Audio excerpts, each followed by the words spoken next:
Welcome back. I'm going to continue talking today about fluency. Fluency is so important, as I mentioned in the last video. So let's continue to talk about it. But I want to share with you the easiest number one way to develop fluency for your child. And I mentioned it last time, and some of you may have seen my blog post on this at teachachildtoread.net.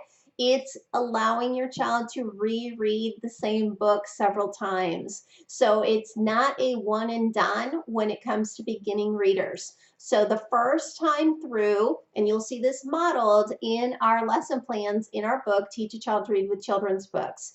The first time through, typically we either read the story to the child first, so they get a good feel for the story, they get some background information about what the story is going to be about, and they get exposure to some of those new words, new vocabulary that they do not know.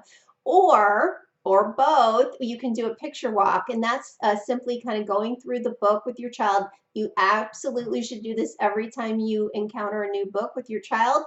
Talk about what's going on the cover, flip through the pages, look at the pictures, look at the words, ask them to make some predictions about what they think the book is about. Read the summary on the back or the inside cover, just like you would do as an adult when choosing a book. You read all those things to kind of build up your anticipation, get you warmed up for that book. So we need to warm children up to the new book because they're going to be learning new words. This is during the time you're going to be guided reading with them.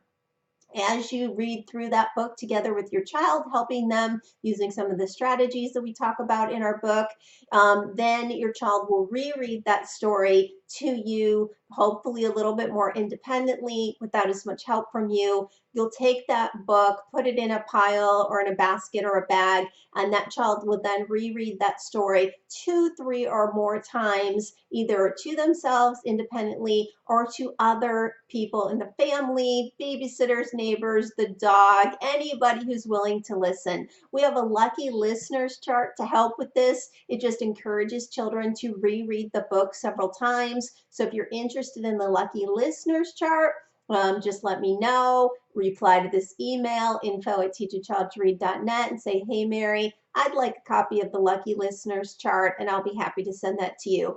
That is a good way to help your child practice the same book multiple times until they become so good at that book that really boosts their confidence and their fluency. In the meantime, you've got another book in the queue you're working with. You're doing the same process with them. If you have any questions about fluency, let me know.